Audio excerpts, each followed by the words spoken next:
आप सभी का स्वागत है एसएससी लैब पे। हम आज रेलवे ग्रुप डी का फॉर्म भरने जा रहे हैं। इस सेशन को देखने के बाद ही अपना फॉर्म भरिएगा ताकि आपको फॉर्म रिजेक्ट ना हो। मैं एकदम डिटेल में भरूंगी कौन सा आपको चूज करना है, कहाँ पे आपको फीस सबमिट करनी है, क्या चीज़ें आपको नहीं करनी है। ठीक है, तो चलिए जी शुरू करते हैं। 23 जनवरी से फॉर्म फिलिंग शुरू हो चुकी है, 22 फरवरी तक होगी। 32,438 पोस्ट हैं टोटल। 10वीं है, चाहे ITI है, NAC है, कुछ भी है, आप फॉर्म भर सकते हो। ठीक, अच्छा एक चीज़ और बता दूँ शुरू में ही, हमारे channel YouTube channel SSC lab पे हम फ्री में पूरी प्रिपरेशन करा रहे हैं रेलवे ग्रुप डी की। 5 बजे साइंस का सेशन होता है, 6 बजे मैथ्स का सेशन होता है, शाम 7 बजे जीके जीएस होती है और रीजनिंग का सेशन होता है रात 8 बजे। ठीक है, तो आप लोग सबसे पहले एसएससी लैब यूट्यूब चैनल को सब्सक्राइब कर लो और तैयारी आज ही से शुरू कर दो। अब हम शुरू करते हैं अपना फॉर्म फिलिंग। चलिए, तो सबसे पहले आप रेलवे का जो ऑफिशियल वेबसाइट है railwayapply.gov.in उस पर चले जाना। चलिए, तो फिर अगर आपने ये फॉर्म रेलवे का पहले कभी भर रखा है तो आपसे बोलेगा कि आप अपना अकाउंट, जब आप अप्लाई करने पे जाओगे तो बोलेगा कि तुम्हारे पास पहले से अकाउंट है। लेकिन अगर पहली बार फॉर्म को फिल कर रहे हो तो अकाउंट क्रिएट करना पड़ेगा।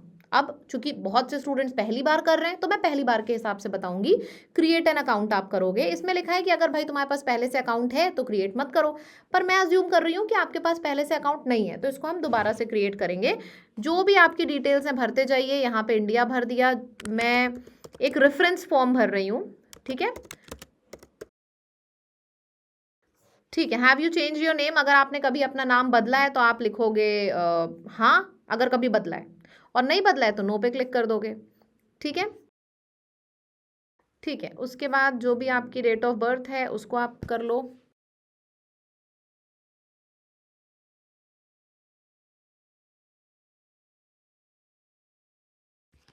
यहाँ पे आपको रीटाइप करना पड़ेगा।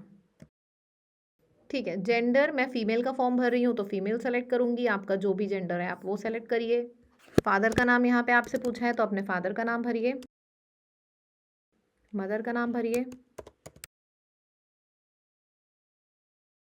ठीक है, तो यहाँ पे हमने नाम भर दिया है। अब ईमेल एड्रेस अपना डालिएगा। उसके बाद ईमेल पे एक OTP आएगा, वेरीफाई करिएगा। फिर मोबाइल नंबर डालिएगा, मोबाइल पे एक OTP आएगा, उसको वेरीफाई करिएगा। यहाँ पे अपना आधार नंबर डालना, फिर करना जनरेट आधार OTP। तो आपके मोबाइल पे एक OTP फिर से आएगा, उसको यहाँ पे लिखना और फिर वेरीफाई करना। ठीक है, इतना काम फटाफट करिए, शुरू हो जाइए। इतना काम करने के बाद आपसे यहाँ पे बोल रहा है कि एक पासवर्ड क्रिएट करो। ठीक है, अच्छा लिखा है पासवर्ड आपका कैपिटल लेटर होना चाहिए, स्मॉल लेटर होना चाहिए, स्पेशल कैरेक्टर होना चाहिए और नंबर होना चाहिए। मतलब कि आपका पासवर्ड ऐसा होना चाहिए उसमें एक कैपिटल लेटर भी आए, जैसे मैंने लिख दिया B, और स्मॉल लेटर भी आए ARKHA, मैंने लिख दिया बरखा @123। ठीक है, तो जब मैं लिखूंगी बरखा BARKHA @123 तो इसमें क्या हुआ है, देखो मेरा सही है। मतलब कि मेरे में कैपिटल लेटर भी है, स्मॉल लेटर भी है, नंबर भी है और एक स्पेशल कैरेक्टर भी है। ठीक, इसके बाद आप यहाँ पे I am not a robot करके preview and create an account पे चले जाओगे। तो ये आपने सारा वेरीफाई करा दिया, मोबाइल नंबर लिखा उसको वेरीफाई करा दिया, ईमेल एड्रेस को वेरीफाई करा दिया, फिर आधार वेरीफाइड, देखो लिख के आ गया आधार वेरीफाइड। ठीक है, अब आप preview and create an account कर दोगे। I have check the details, इस पर क्लिक कर दोगे, फिर क्रिएट एन अकाउंट, प्रोसीड। तो अब आप जैसे ही आधार कार्ड वेरीफाई करोगे, सबमिट कर दोगे, आपका एक अकाउंट क्रिएट हो गया है। अब दोबारा से जैसे ही आप सबमिट करोगे ये विंडो आपके सामने खुल जाएगी। चाहे अपना मोबाइल नंबर लिखो, चाहे आप ईमेल एड्रेस लिखो, आपके ऊपर है। ठीक है, क्योंकि दोनों आपने वेरीफाई करा लिया है। और जो आपने पासवर्ड अभी क्रिएट किया था ना वो डालना है यहाँ पे। पूरा एंड तक काम सिर्फ इसका है। जो पासवर्ड क्रिएट किया था वो ऐसा था, उसमें कैपिटल लेटर भी था, स्मॉल लेटर भी था, फिर आपका @ भी था और नंबर भी था। ठीक, इस तरीके से आप करोगे आई एम नॉट अ रोबोट, और उसके बाद आप लॉगिन कर लोगे। लॉगिन करोगे, सेव करने के लिए पूछेगा। ठीक है, आप एक बार पासवर्ड दोबारा से देख लो, सेव कर दो। ठीक है भैया, आपका सेव हो चुका है। अब हम आगे बढ़ते हैं। ऑनलाइन एप्लीकेशन, ये सारे इंस्ट्रक्शंस आपने पढ़े हुए हैं और इसके बाद सब कुछ लिखा है कि आपके पास सारा सर्टिफिकेट होना चाहिए अगर आप कास्ट के लिए अप्लाई कर रहे हो, ये सारी चीज़ें। ठीक है, नीचे लिखा है ऑनलाइन एप्लीकेशन, अब अप्लाई करना शुरू कर दो।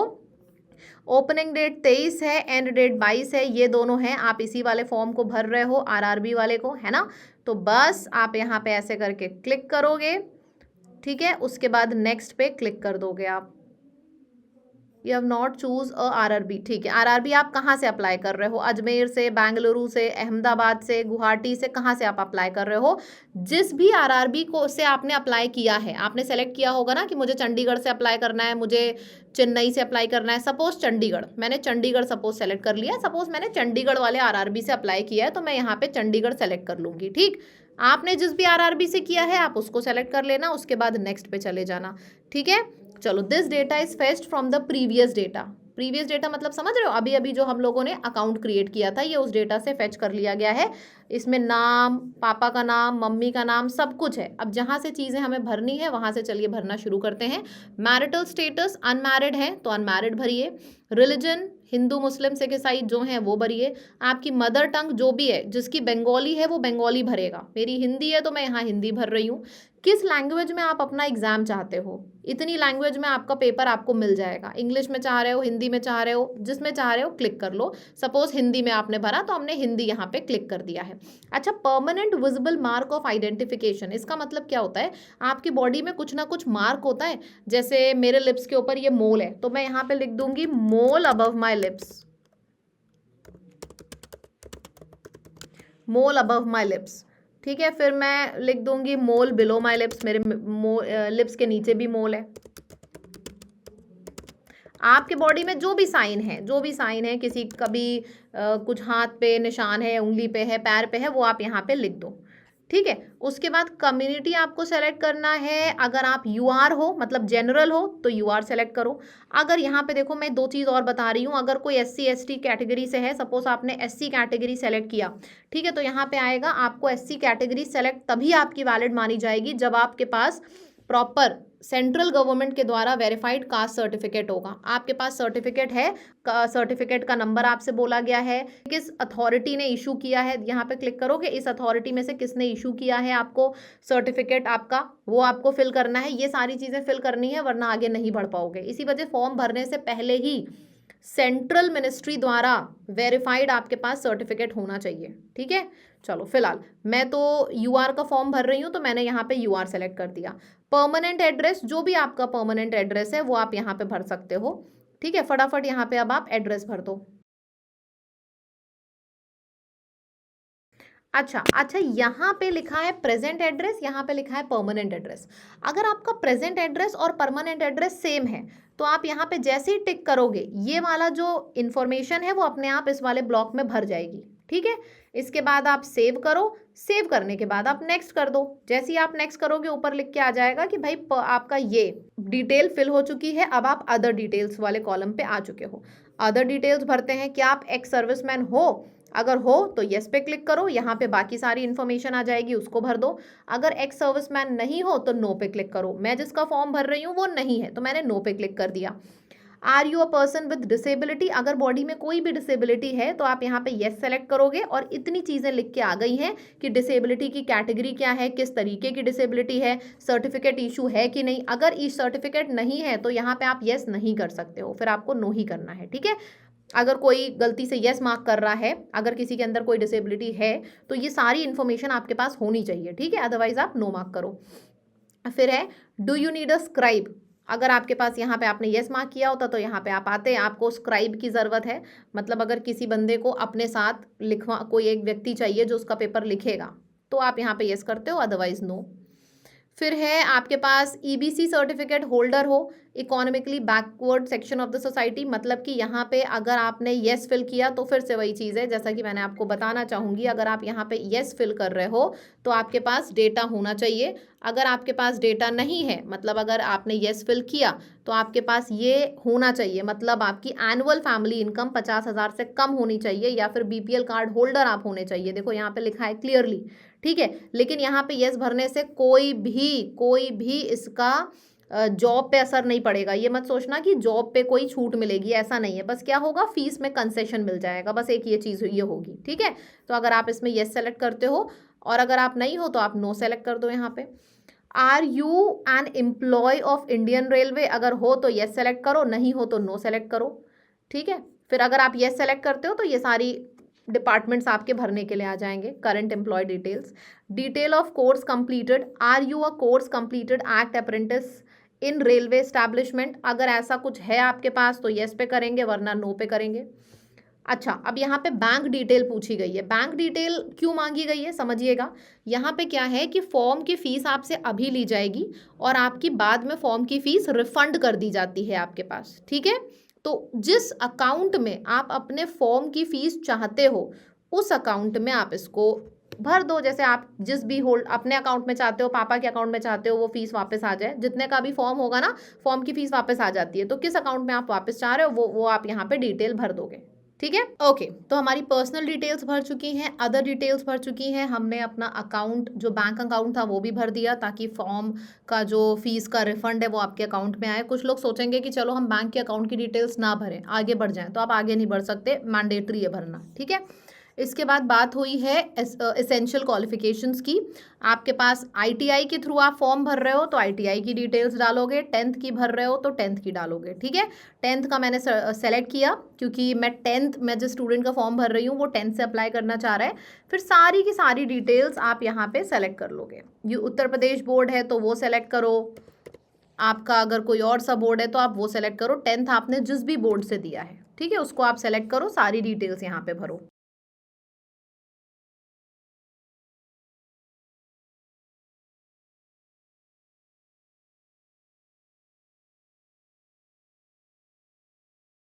आप एक चीज़ नोटिस कर रहे हो, मैं एक एक डिटेल प्रॉपरली, मैंने अपने फ़ोन पे खोली हुए सारी डिटेल्स, मैं एक एक डिटेल प्रॉपरली खोल के डीप में देख देख के भर रही हूँ ताकि एक भी नंबर इधर से उधर गलत ना हो, ठीक है। हमने ऐड कर दिया, क्लियर है। अब यहाँ पे लिख के आया है एजुकेशनल डिटेल्स एडेड सक्सेसफुली, मतलब ये 5 सेक्शन में से 3 सेक्शंस हमारे हो चुके हैं। ऊपर देखो ब्लू होता चला जाएगा, ठीक है। फिर आप नेक्स्ट कर दो। अब ये स्टेप आ जाता है, यहाँ पे सबसे ज़्यादा गलतियाँ होती हैं स्टूडेंट से, देख लेते हैं। सबसे पहले तो सैम्पल अपनी फ़ोटो का मैं आपको दिखा दूँ कैसा नहीं रखना है।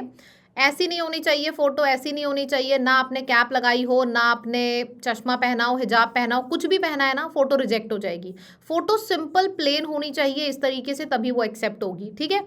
तो चलिए जी, आपने फ़ोटो अपनी पासपोर्ट साइज़ डाउनलोड करके लैपटॉप में रख रखी है, ब्राउज़ किया, फिर मैंने ऐड किया तो बता रहा है कि साइज़ एक्सेप्टेड नहीं है। अब रीसाइज़ कैसे करेंगे, आई एम रीसाइज़र गूगल पे खोल लेना, फाइल को सेलेक्ट करना, जो भी फ़ोटो आप अपलोड कर रहे हो फाइल को सेलेक्ट कर दिया। फाइल को सेलेक्ट करने के बाद देखना कि विथ कितनी मांगी है, विथ कितनी मांगी है, आप यहाँ पे आ जाओगे, देखोगे विथ मांगी है 240, हाइट मांगी है 320, ठीक है। तो हमने विथ डाल दी 240 और हाइट हमसे मांगी है 320, लेकिन इंच में नहीं मांगी है, किस में मांगी है, px यानी कि पिक्सल में मांगी है, ठीक। तो हम यहाँ पे क्या करेंगे, पिक्सल सेलेक्ट कर लेंगे, इंच नहीं पिक्सल सेलेक्ट करेंगे, px, ठीक है। फॉर्मेट जेपीजी ही रखना। उसके बाद मैक्सिमम फाइल का साइज़ 70 होना चाहिए, ये भी देखते हैं।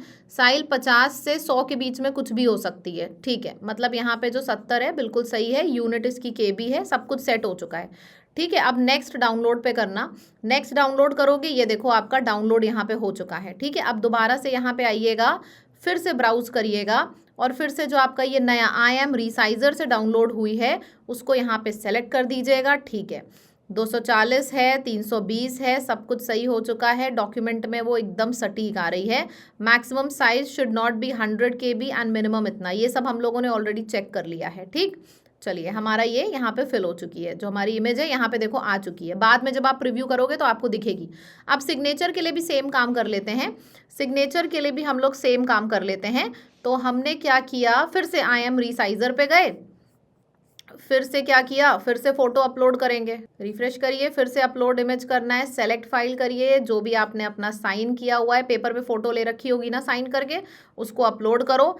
अब साइन का विथ क्या बोला गया है, यहाँ पे 60 और 140 मांगा गया है, ठीक है। वापस इस पे आ जाओ, विथ मांगी गई है 140 और हाइट मांगी गई है 60, ठीक है, हमने कर दिया। यूनिट पिक्सल इसकी भी है, पिक्सल कर दिया। इसका जो हमारा साइज़ है वो कितना मांगा गया है वो भी देख लेते हैं। यहाँ पे साइज़ 30 से 50 के बीच में बोला गया है, ठीक है, 30 से 50 के बीच में बोला गया है। तो यहाँ पे आप कर दो 40, कर दो 40, हमने कर दिया, ठीक है। सब कुछ सही हो गया है, बिल्कुल सही है। नेक्स्ट डाउनलोड करो इसको, नेक्स्ट डाउनलोड आपने किया, ये भी आपका आ गया। फिर से आप आइए यहाँ पे साइन पे फाइल को चूज़ करिए, आई एम रिसाइजर वाला जो साइन है उसको चूज़ करिए। जब आप चूज़ करा तो आपने देखा अरे ये तो जब हमने साइन को अपलोड किया तो साइन और छोटा हो गया है, 6.56 हो गया है। फोटो तो अपलोड हो जाएगी, साइन में ये इशू आएगा। ठीक है, तो अब उसके लिए आप PI7 इमेज टूल इसको खोल लेना। ठीक है, फिर आप यहाँ से सेलेक्ट कर लेना अपने साइन को, जो आई एम रिसाइजर वाला साइन था ना उसको सेलेक्ट कर लेना, और यहाँ पे बोलना कि हमें 30 से 50 के बीच में चाहिए था तो मैंने 40 कर लिया है। 40 के हिसाब से इसको कंप्रेस करो, 40 के हिसाब से वो कंप्रेस कर देगा। देखो 38 KB हो गया, और मांगा कितना था, मांगा गया था 30 से 50 के बीच में कुछ भी। ठीक है, तो 38 एक्सेप्टेड है, बहुत बढ़िया, डाउनलोड कर लीजिए। डाउनलोड हो गया। दोबारा से आप आ जाओ यहाँ पे, अब फिर से ब्राउज़ करो।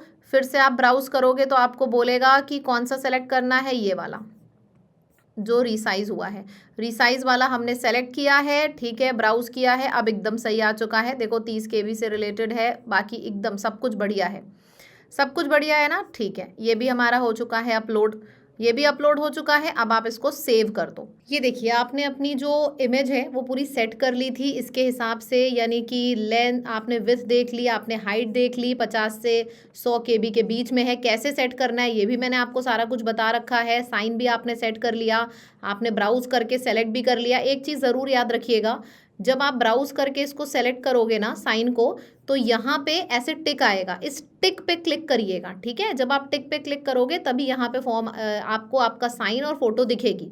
ठीक है, अब मुझे एकदम सही दिख रही है, प्रीव्यू है, फोटो मैंने प्रीव्यू कर ली है, साइन प्रीव्यू कर लिया है। ठीक है, एवरीथिंग इज सॉर्टेड। अब हम नेक्स्ट करेंगे। नेक्स्ट आप करोगे, लिख के आता है प्रोफाइल की फ़ोटो और सिग्नेचर आपका अपडेट हो चुका है, परफेक्ट।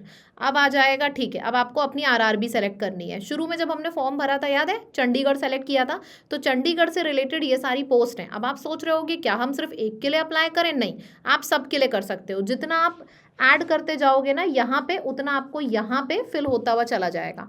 आप सब के लिए करना चाहो आप सब के लिए अप्लाई कर दो, एक के लिए करना चाहो आप एक के लिए करो, वो आपके ऊपर है। ठीक है, तो आपने जो भी RRB सेलेक्ट किया है आप वहाँ पे अप्लाई करते चले जाओगे। आपका इस तरीके से सामने सारे के सारे लिखते चला जाएगा।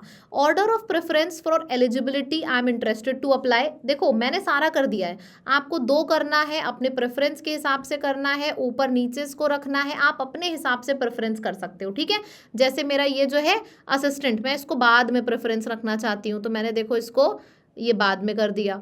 ठीक है, फिर ये RCF असिस्टेंट SNT सेकंड का मैं इसको आखिरी पे रखना चाहती हूँ तो मैंने देखो असिस्टेंट SNT को आखिरी पे कर दिया। ये ब्रिज वाला जो है इसको मैं 7th नंबर पे रखना चाहती हूँ, देखो मूव कर रहा है। ठीक है, ब्रिज वाले को मैंने यहाँ रख दिया, ब्रिज वाला देखो आपका यहाँ 7th नंबर पे पहुँच गया। तो आप अपने हिसाब से, अपने प्रायोरिटी के हिसाब से इन सारी वैकेंसी को, जो सारी पोस्ट हैं, ऊपर नीचे कर सकते हो। ठीक, ये सबसे बड़ा डाउट होगा आपका, मेरे ख्याल से मैंने ये क्लियर कर दिया है। इसमें से आपको ये नहीं चाहिए हटा दो, हटाते चले जाओ, आपको जो चाहिए आप ऐड करते चले जाओ, ऊपर नीचे देखो सब हो जाएगा। ठीक है, ये बहुत इंपॉर्टेंट पॉइंट था, तो ये हमारा हो चुका है। फिर आप नीचे जाओगे, हमने बोला कि ठीक है, हमने सारा इसको टिक मार्क कर दिया। फिर आता है हमने अग्री कर लिया है, अग्री करने के बाद हमने डिक्लेयर कर दिया फॉर्म। प्लेस आप जहाँ से भर रहे हो, आपने चंडीगढ़ से भरा है चंडीगढ़ लिखो, लखनऊ से भरा है, जहाँ से भी आप भर रहे हो फॉर्म वो आपने यहाँ पे प्लेस मेंशन कर दी है। ठीक है, क्लियर है। चलो फिर साइन भी है, बाकी सब कुछ हो चुका है। प्रीव्यू एप्लीकेशन, आप अपनी एप्लीकेशन प्रीव्यू करना चाहते हो, बढ़िया से पूरा एप्लीकेशन आप प्रीव्यू कर लो। ठीक है, यहाँ से आप प्रीव्यू करोगे। Do you want to add them, no. ये देखो आपकी पूरी की पूरी एप्लीकेशन प्रीव्यू हो चुकी है। Now I have rechecked it, I want to submit it, मैंने इसको सबमिट कर दिया। जैसे ही आप सबमिट करोगे, लो जी आपके सामने आ चुका है पूरा का पूरा फॉर्म, बधाई हो आपका भर चुका है। अब यहाँ पे एप्लीकेशन आपने क्या किया है, इतने रुपए का है, 250 रुपये का है, ये सारी डिटेल्स हैं, टोटल फ़ी इतनी है। पे विद SBI ई-पे पे क्लिक करना। जैसे ही आप इस बटन पे क्लिक करोगे ना, आप यहाँ पे अग्री करना, फिर प्रोसीड करना। प्रोसीड कर जाओगे तो आपको इतनी ढेर सारी चीज़ें मिल जाएंगी, आप किसी के भी थ्रू पेमेंट कर सकते हो। अगर आपको रुपे के थ्रू करना है, वीज़ा कार्ड के थ्रू करना है, करिए। अगर कुछ नहीं, आपको नॉर्मल पेटीएम के थ्रू करना है तो आप फ़ोन पे अपनी UPI ID डाल के भी पे कर सकते हो, QR के थ्रू भी कर सकते हो, जैसे भी पेमेंट करना चाहो आप अपना पेमेंट कर सकते हो। तो ये पूरा का पूरा हमारा जो सेशन था वो इस चीज़ के ऊपर था। ऑल्सो मैं आपको एक चीज़ और बताना चाहूँगी यहाँ पे, आप में से जितने भी स्टूडेंट्स को नहीं पता है, हमारे चैनल को ज़रूर ज़रूर ज़रूर से सब्सक्राइब कर लें, क्योंकि यहाँ पे एसएससी लैब पे फ्री में हम तैयारी करा रहे हैं। 5 बजे से लेकर 9 बजे तक बैच चलता है। 5 बजे होती है साइंस की क्लास, 6 बजे होती है मैथ्स की क्लास, 7 बजे होती है जीएस की क्लास और 8 बजे होती है रीजनिंग की क्लास। और मैं आपसे बस इतना बोलना चाहूँगी, जितने स्टूडेंट्स ने देखी है क्लास, आपको लेवल पता है, और जिसने नहीं देखी है, एक क्लास आके देखना। मैं आपको बताती हूँ, आप 5 बजे वाली क्लास में आओगे ना, आप 9 बजे से पहले उठ नहीं पाओगे। इतने गजब के कॉन्सेप्ट्स पढ़ाए जाते हैं, दिमाग में सेट कर दिया जाता है। और ये यूट्यूब का स्केड्यूल है, फ्री क्लासेस जो यूट्यूब पे चल रही हैं। तो इस वीडियो के थ्रू आपको समझ में आ गया होगा हम कितने कॉन्सेप्ट क्लैरिटी पे वर्क करते हैं। तो आप सभी लोग चैनल को सब्सक्राइब कर लीजिए। सब्सक्राइब करने के बाद सेशंस को रेगुलर आके देखिए। और अगर आप में से किसी को पेड बैचेस में एडमिशन लेना है, तो हमारा पेड बैच भी आ चुका है हमारी ऐप के ऊपर। ऐप का नाम है lab, LAB lab, learn with Aman and Barkha lab, ये हमारी ऐप का नाम है। ऐप पर जाना, लाइव कोर्स पे जाना, वहां पे आपको राजधानी एक्सप्रेस नाम का पेड बैच दिख जाएगा।